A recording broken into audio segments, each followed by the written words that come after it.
Okay, so I apologize in advance with this pen thing. I'm sure my curve on this is going to be quite ugly. But anyway, on the axis below, sketch a graph of velocity versus time for the upward and downward path of the balls, flight, where TF is at a time at which the ball returns to its height from which it was thrown. Okay, so let's look at this. We got velocity, we got time. One thing you're going to know is that your initial velocity, which I checked, it was V0.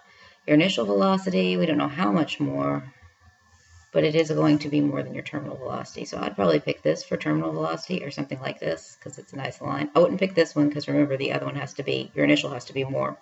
So V term right there, and then I guess my initial velocity I can do somewhere there. That's fine. That one's easier to start. So your V0. Okay, now this thing, see, it's going to mess with me. All right.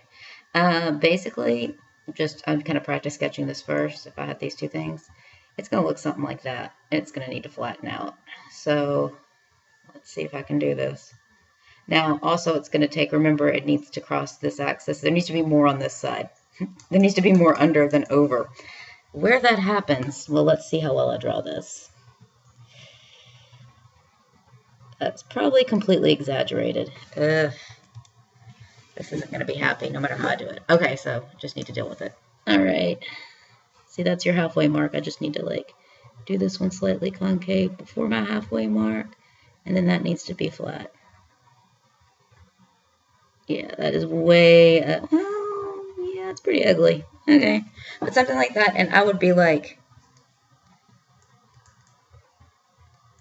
I'm circling this part. Slope is 0, just so they know, because it's an ugly graph, ugly slope. But hopefully that helps. But that shows you, that essentially just says what you said above.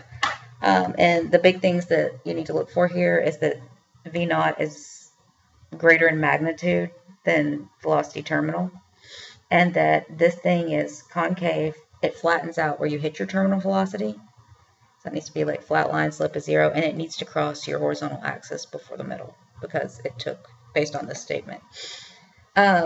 Say you screwed up this part and said the opposite or whatever, these two need to agree. Just the big thing is that your stuff needs to agree. You'll lose less points that way. But, you know, better to get it all right.